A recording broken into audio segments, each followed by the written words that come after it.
تمام دیکھنے اور سننے والوں کو میری طرف سے السلام علیکم۔ ناظرین، آج ہم بات کریں گے شہاب الدین محمد شاہ جہاں کے بارے میں۔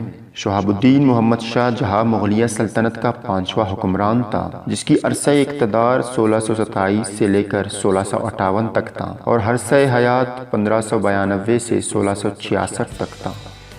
ناظرین، شہاب الدین محمد شاہ جہاں، جس کا عہد حکومت مغل فن تعمیر کی معراج تھا، تاج محل آگرہ، جامع مسجد اور لال قلعہ دلی، جہانگیر کا مقبرہ اور شالیمار باغ لاہور وغیرہ اس کے اعلیٰ ذوق کے چند نادر اور لازوال نمونے ہیں۔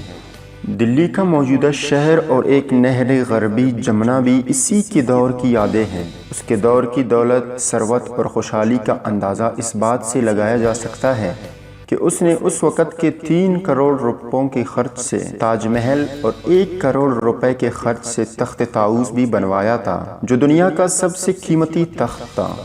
شاہ جہاں اپنے بڑے بیٹے دارا شکوہ کو اپنا جانشین بنانا چاہتا تھا، لیکن اس کے دوسرے بیٹے اورنگزیب نے نہ صرف اس سے اقتدار چھین لیا تھا بلکہ اپنے باپ کو آگرہ کے قلعہ میں نظر بند بھی کر دیا تھا، جہاں سے وہ اپنی زندگی کی آخری 7 سال بڑی حسرت و یاس سے اپنے لافانی تحفہ محبت تاج محل کو دیکھتا رہتا تھا۔ 31 سال حکومت کرنے والے شاہ جہاں نے 74 سال عمر پائی تھی اور اپنی محبوب بیوی ممتاز محل، جو اس کے 14 بچوں کی ماں بھی تھی، اس کے ساتھ تاج محل آگرہ میں دفن ہوا تھا۔